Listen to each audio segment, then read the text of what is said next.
అన్నయ్య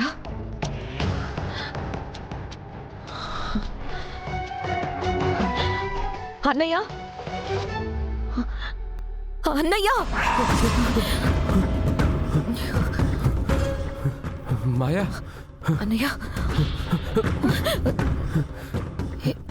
అన్నయ్య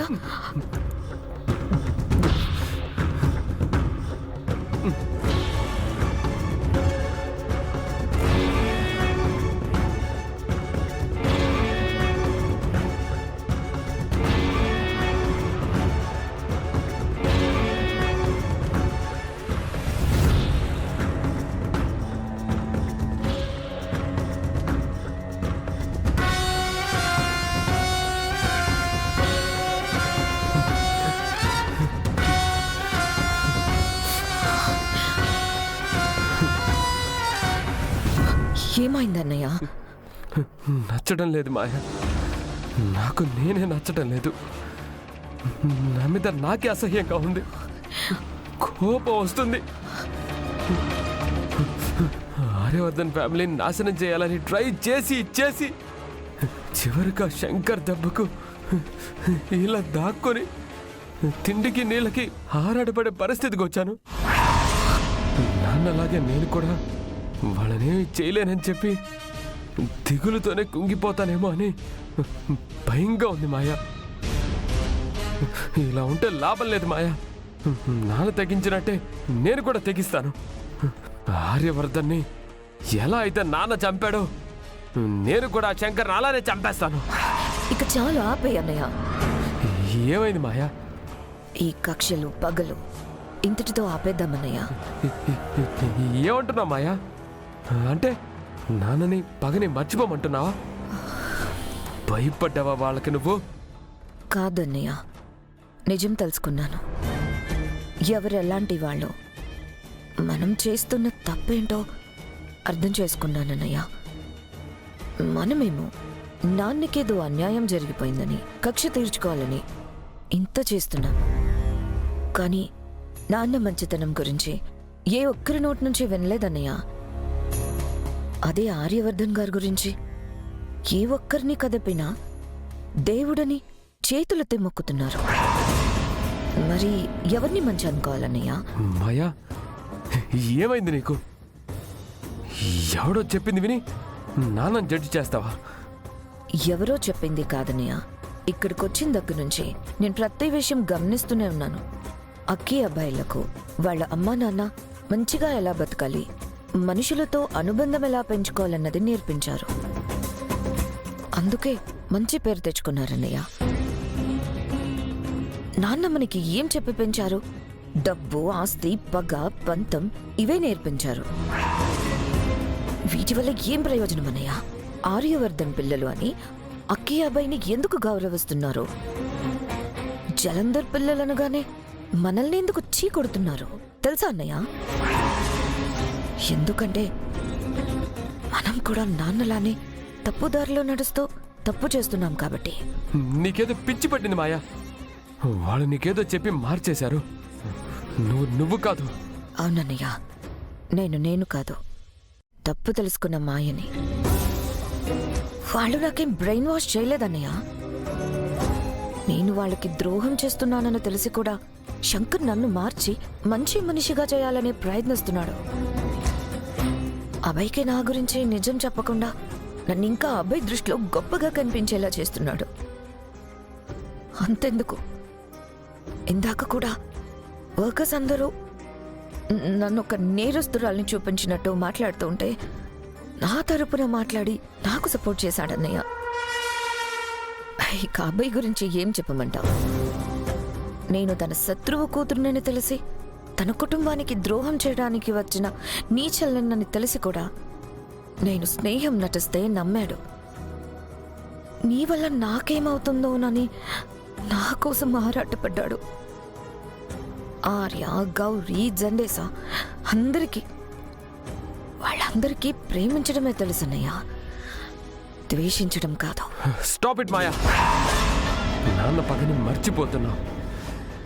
వర్ధన్ కుటుంబం మనకి శత్రువులు, అది మాత్రం గుర్తుంచుకో.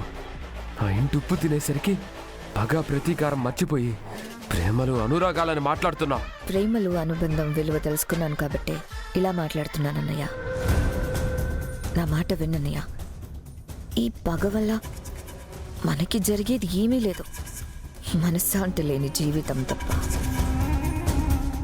నేను శంకర్ గారితో మాట్లాడతాను, నువ్వొచ్చి ఒక్కసారి చెప్పన్నయ్య, చాలు. నువ్వు మారితే చాలన్నయ్య, వాళ్ళు మనస్ఫూర్తిగా యాక్సెప్ట్ చేస్తారు.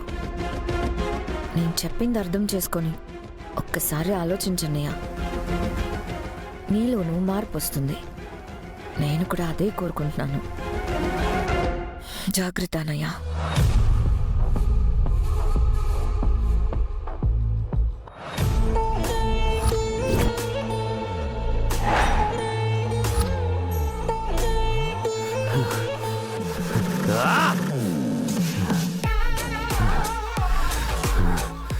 ఏమైంది మాయకి? వాళ్ళ పేరు చెప్తేనే మండిపోయేది.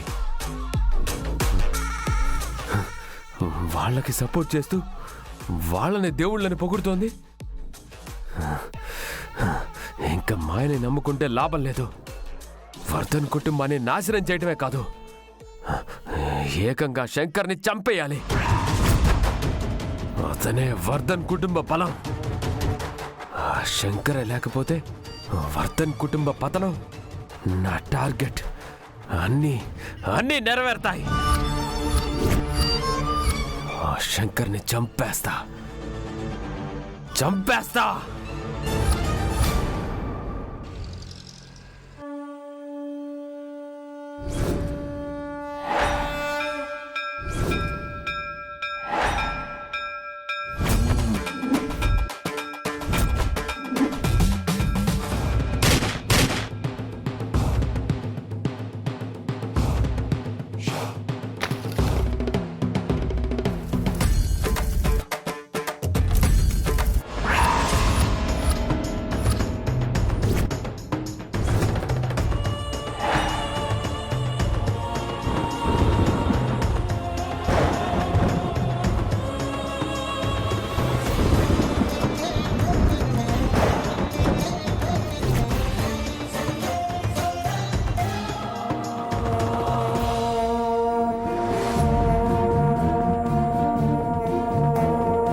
హర హర మహాదేవ శంభో శంకర. శివయ్య శివయ్య, ఏంటి హెచ్చరిక? లోకాలేలే సామివి, జరుగుతున్న ఆట నీకు తెలియదా? జన్మ జన్మలకు ముడిపడిన ఆ బంధాన్ని ఈ జన్మలో కూడా దూరం చేయడం న్యాయమేనా సామి? ఏ పుట్టుక కారణం లేకుండా జరగదు. మరి విధి రాసి కాలం కలుపుతున్న వీళ్ళ కథలో ఇన్ని మలుపులు ఎందుకు సామి? ఇదే మాటయ్యా? అప్పుడే ఏం జరిగిందని అతని కథని ముగించబోతున్నావు. తన గురించి కాని, తన గత జన్మ గురించి కాని నిజమైనా తెలుసుకోలేదు. నిజం తెలిసిన ఆమె గత జన్మ ప్రేమ కోసం తప్పిస్తుంది. పేగు బంధాలు తండ్రి ప్రేమ కోసం ఆరాటపడుతుంది. ఈ జన్మ బంధాలు ప్రాణంగా అల్లుకున్నాయి. అన్ని బంధాలను అందర్నీ నీ ఇష్టం వచ్చినట్టు ఆడుకోవడమే నీ ఆట శివ. నీ ఆటను ఆడు సామి. నా వంతు బాధ్యతగా నేను ఆ కుటుంబాన్ని హెచ్చరిస్తాను. ఇది కూడా నీ ఆజ్ఞ అనుకుంటున్నా. వెళ్తున్నా సామి, వెళ్తున్నా. హర హర మహాదేవ శంభో శంకర.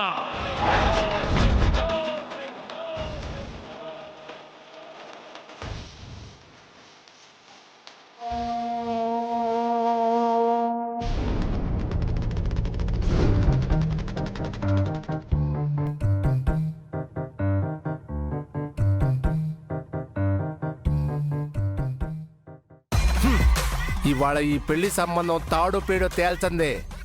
నేను వెనక్కి వెళ్ళిపోనంటే పోను. శంకర్ గారు, శంకర్ గారు, శంకర్ గారు.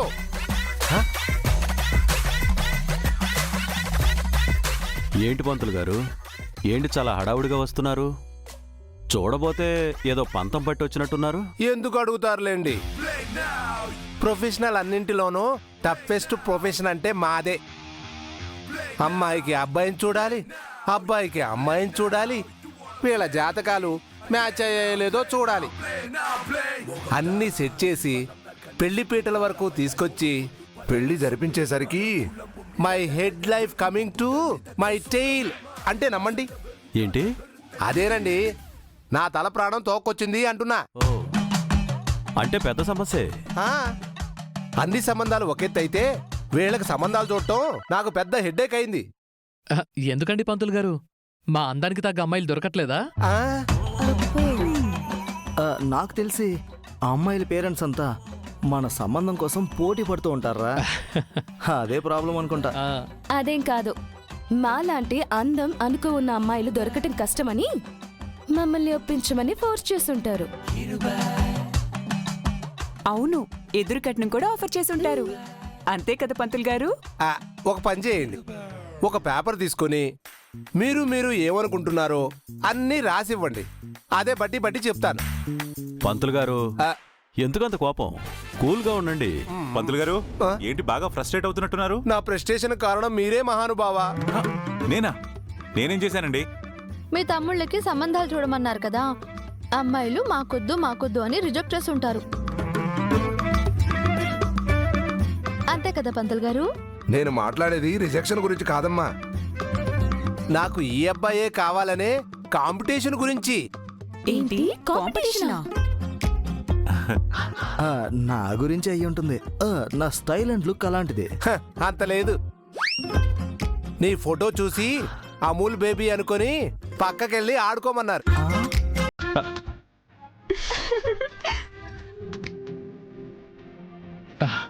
అయితే నా గురించి అయి ఉంటుంది. అయినా నా హైట్ అండ్ ఫేస్ వాల్యూ అలాంటిది.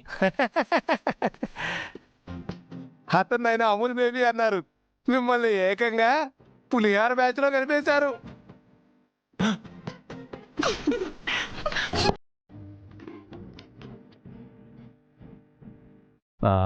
వీళ్ళిద్దరికే కాకుండా మరి కాంపిటీషన్ ఎవరికి?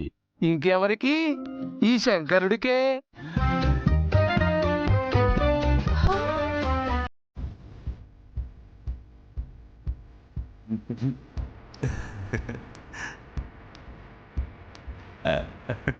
ఈయన గారి ఫోటో చూసిన ప్రతి అమ్మాయి ఫ్లాటే. ఇప్పటికిప్పుడు పెళ్లి అంటే కూడా తాళి కట్టించుకోవడానికి రెడీ అంటున్నారు.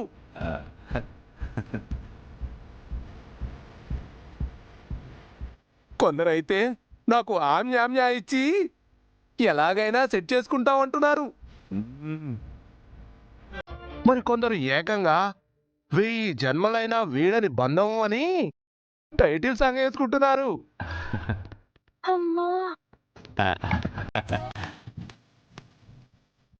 ఒకటే ఫోన్లు మెసేజ్లు. శంకర్ గారు, నాకు తెలియక అడుగుతాను, మీకు మరీ ఇంత ఫాలోయింగ్ ఏంటి? కొంచెం అందం తగ్గించుకోవాలి, మరీ ఇంత మ్యాన్లీగా ఉంటే కష్టం. ట్రై చేస్తానండి.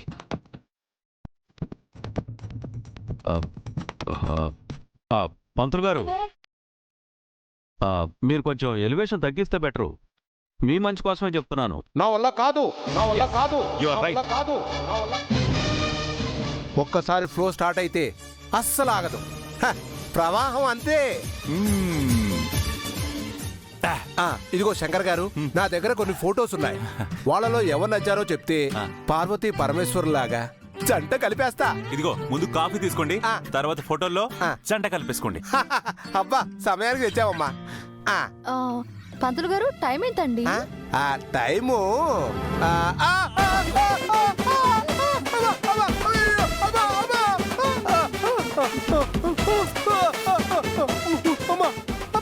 మంట మంట మంట. పంతులు గారు, నేను ముందే చెప్పాను కదా.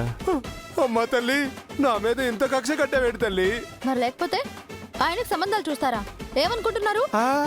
గౌరీ గారు, నాకు సంబంధం తెస్తే మీకేంటండి ప్రాబ్లం? మీ తమ్ముళ్ళు ఉండగా మీరెలా పెళ్లి చేసుకుంటారండి? ఇది ఎక్కడ రూలు?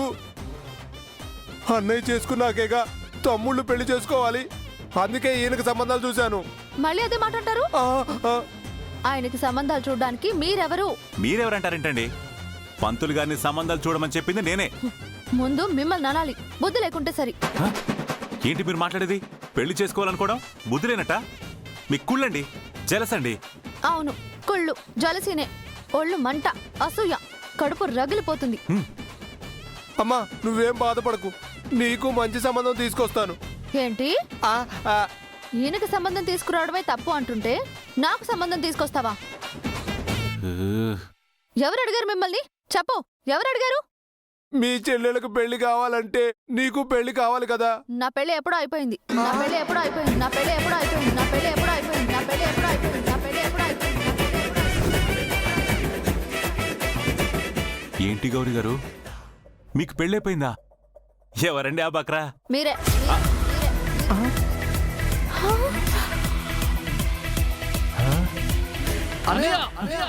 మీరు ఉండండిరా, కాస్త రియాక్షన్ ఇచ్చే గ్యాప్ అయినా ఇవ్వండిరా నాకు.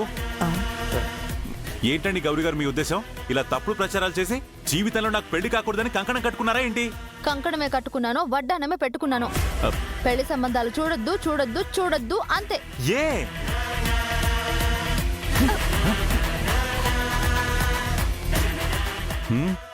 ఇదేం సాడిజం సార్? నన్ను అడగకూడదు శంకర్, నాకు తెలిసినా నేను చెప్పలేను. మీరేంట్రా అలా చూస్తున్నారు? నువ్వే మా ఇన్స్పిరేషన్ అనుకున్నాం, కానీ నువ్వే మా కాంపిటీషన్ అని అర్థమైంది. రేయ్, దీనంతటికి కారణం గారు ఆ గౌరీ గారు రా. ఉండండి చెప్తాను ఆవిడ సంగతి. గౌరీ గారు, గౌరీ గారు, గౌరీ గారు. సార్, ఆవిడేమో అరిచి వెళ్ళారు, ఈయనేమో అలిగి కోపంగా వెళ్ళారు. ఇప్పుడు నేనేం చేయాలి? గౌరీ గారు మళ్ళీ ఇక్కడికి రాకముందే మీరు పారిపోవాలి. వామ్మో!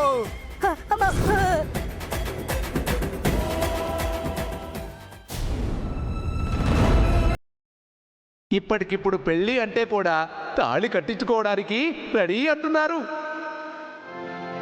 మరి కొందరు ఏకంగా 1000 జన్మలైనా వీడని బంధము అని టైటిల్ సంగేసుకుంటున్నారు.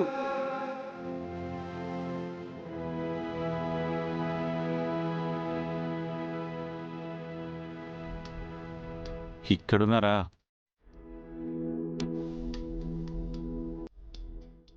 గౌరీ గారు, మీతో కొంచెం మాట్లాడాలండి.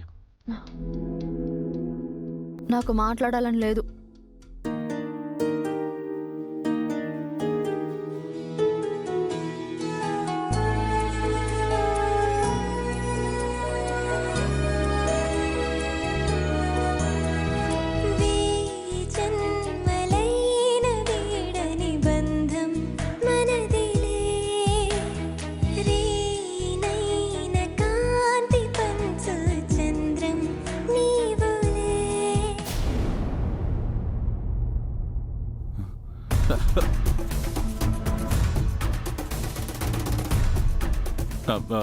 అసలేంటండి మీ ఉద్దేశం?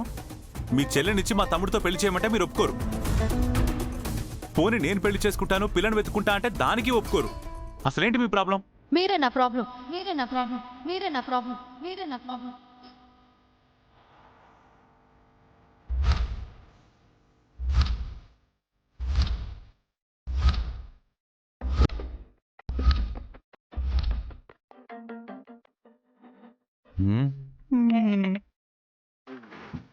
మీకేది అర్థం కాదు, అర్థం చేసుకోవడానికి ప్రయత్నించరు, చెప్తే వినరు. నేను వద్దంటే అదే చేస్తారు. ఇదిగోండి, మళ్ళీ చెప్తున్నాను, మీరు పెళ్ళి గిళ్ళి అన్నారంటే ఊరుకొని చెప్తున్నాను. ఏంటండి ఊరుకోకేం చేస్తారు? నా మీద రుబాబు చేస్తారేంటి? మీరేమన్నా నేను మాట్లాడట్లేదనా? చూడండి, మీ చెల్లెల్నిచ్చి నా తమ్ముడితో పెళ్లి చేస్తే ఓకే, లేదా నేను పెళ్లి చేసుకుంటాను, దానికి అడ్డు రాకండి. మీకు అసలేం అర్థం కాదు. నాకు అర్థం కాదా? అంత గట్టిగా ఏమైనా మాట్లాడానా? అయినా నా కాలర్ పట్టుకుంటే ఆ మాత్రం మాట్లాడకుండా ఊరుకుంటానా?